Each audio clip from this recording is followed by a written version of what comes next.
আপনাদের মনে করিয়ে দিই, দিলীপ মণ্ডল তৃণমূল বিধায়ক, বিরাট বাগান বাড়ি দেখিয়েছিলাম, একটা বাড়ি প্রাসাদের মতো দেখিয়েছিলাম। সেই দিলীপ মণ্ডলকে তো গ্রেফতার করা হয়েইছে, ধৃত তিনি। তিনি জাল টাকা, জাল নোট বিলি করেছিলেন। এই দিলীপ মণ্ডল ধৃত তৃণমূল বিধায়ক ভোটের আগে টাকা বিলি করেছিলেন, সেই টাকা জাল। কথা বলবো প্রতিনিধি অমিতের সঙ্গে। অমিত, কিভাবে এই তদন্ত এগোলো যে জাল টাকা, জাল নোট তিনি বিলি করেছিলেন? মহেশতলা থানা এলাকায় মহেশতলা থানায় দিলীপ মণ্ডল এবং তার সাগরেদদের বিরুদ্ধে অস্ত্র আইনে মামলা হয়েছিল।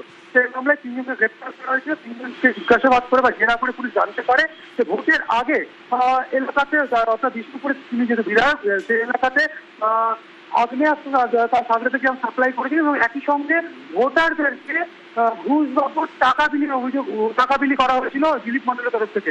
সেই টাকার মধ্যেই জাল টাকা বিলি করা হয় পুলিশ। এরপরে দিলীপ মণ্ডলকে অস্ত্র হেফাজতে নেয়, তাকে জেরা করে পুলিশ জানতে পারে যে টাকা রয়েছে কালীতলা এলাকার একটি তৃণমূল পার্টি অফিসে।